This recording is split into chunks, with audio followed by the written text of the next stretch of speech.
জুলাই আন্দোলনে আবু সাইদ শহীদ হওয়ার ৭.৫ মাসের মাথায় মামলা হলো আন্তর্জাতিক অপরাধ ট্রাইব্যুনালে। রোববার মামলা দায়েরের পর গ্রেফতার ৪ আসামিকে হাজির করার নির্দেশ দিয়েছেন বিশেষ ট্রাইব্যুনাল। আসামিদের মধ্যে ২ জন পুলিশ সদস্য, একজন শিক্ষক ও একজন ছাত্রলীগ নেতা।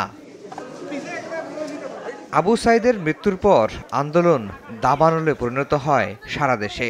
বাড়তে থাকে মৃত্যুর মিছিল। প্রথম শহীদের মামলা করতে এত দেরি হলো কেন জানতে চাইলে চিফ প্রসিকিউটর বলেন, আনুষ্ঠানিকভাবে মামলা না হলেও তদন্ত শেষ পর্যায়ে রয়েছে। এ মাসেই দাখিল করা হবে তদন্ত রিপোর্ট। যারা সরাসরি গুলি করেছিল তাদের মধ্যে ২ জন, একজন হচ্ছেন এসআই আমির হোসেন, আরেকজন কনস্টেবল সুজন চন্দ্র রায়। পাশাপাশি সেই সময়ে রোকেয়া বিশ্ববিদ্যালয়ের যিনি প্রক্টর ছিলেন শরীফুল ইসলাম, তিনি এবং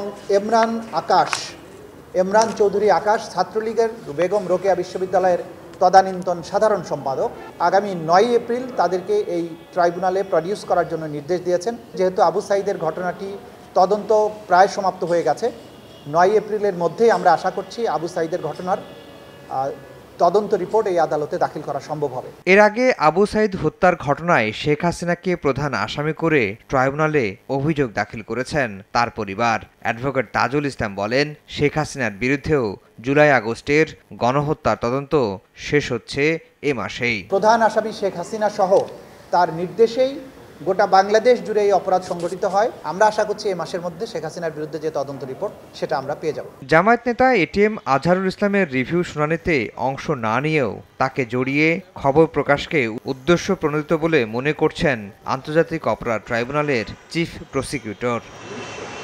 আফজাল হোসেন, সময় সংবাদ, ঢাকা।